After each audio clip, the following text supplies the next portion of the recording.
भारत को विकसित देश बनना है, ये तो हम सब जानते हैं।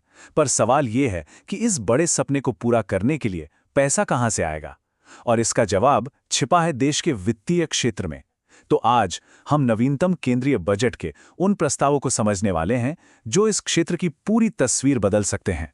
चलिए शुरू करते हैं। सबसे पहले इस नंबर को देखिए, 2.2%।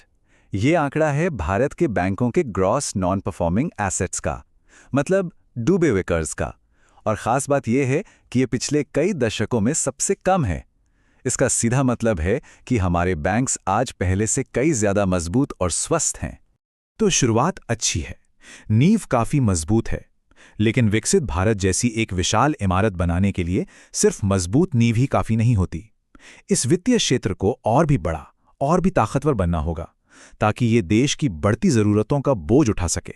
अच्छा, इस पूरे बजट को समझने के लिए हम एक बहुत ही आसान सा रास्ता अपनाएंगे।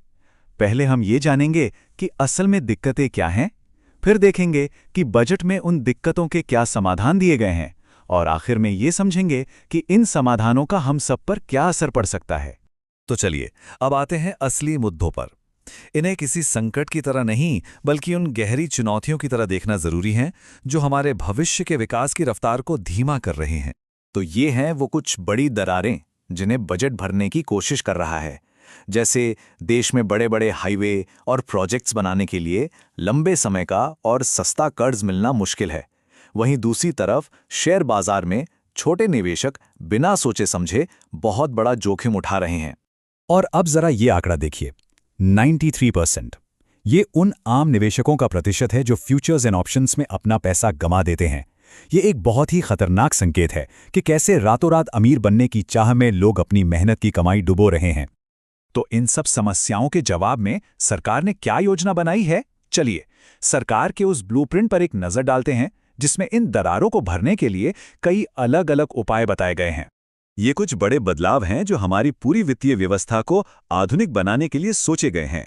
जैसे एक नई बैंकिंग समिति बनाने का मतलब है कि हम भविष्य की जरूरतों के हिसाब से अपने बैंकों को और बेहतर बनाना चाहते हैं, ताकि वे देश के विकास में और ज्यादा मदद कर सकें।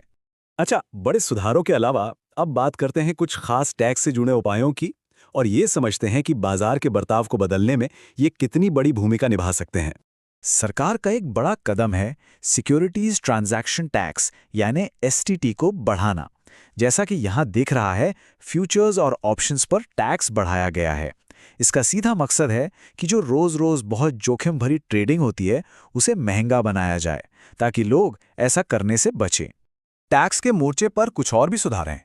जैसे अब से कंपनियां जब अपने ही शेयर बाजार से वापस खरीदेंगी, तो उससे होने वाली कमाई पर भी कैपिटल गेन्स टैक्स लगेगा। इसका मकसद है कि सिस्टम की छोटी-मोटी कमियों को दूर किया जाए, ताकि नियम सबके लिए एक बराबर हों। लेकिन जैसा कहते हैं, हर सिक्के के दो पहलू होते हैं। तो चलिए अब इन सुधारों के फायदों के साथ साथ इनसे जुड़े जोखिम और चुनौतियों को भी समझते हैं। तो यहाँ पहला बड़ा सवाल उठता है। देखिए, टैक्स बढ़ाने से जोखिम भरी ट्रेडिंग तो कम होगी, ये अच्छी बात है। लेकिन इसका दूसरा असर बाजार की लिक्विडिटी पर पड़ सकता है। लिक्विडिटी मतलब बाजार में खरीद बिक्री की आसानी। अगर ये कम हो गई तो सही कीमत पर शेयर बेचना या खरीदना मुश्किल हो सकता है। यहाँ एक और दिलचस्प कशमकश दिखाई देती है। कॉर्पोरेट बॉन्ड बाजार को मजबूत करने का लक्ष्य तो बहुत अच्छा है, लेकिन अगर सरकार खुद ही बाजार से इतना ज्यादा उधार ले लेगी तो फिर प्राइवेट कंपनियों के लिए पूंजी कम पड़ सकती है, और इसी को क्राउडिंग आउट का खतरा कहते हैं। 17.2 ट्रिलियन रुपए, ये वो भारी भरकम रकम है जो सरकार बाजार से उधार लेने की योजना बना रही है। अब खतरा यह है कि अगर सिस्टम का ज्यादातर पैसा सरकारी उधार ले लेगी तो फिर देश की दूसरी कंपनियों के विकास के लिए कर्ज मिलना कितना मुश्किल हो जाएगा। पर सिर्फ योजना बना लेना ही काफी नहीं होता।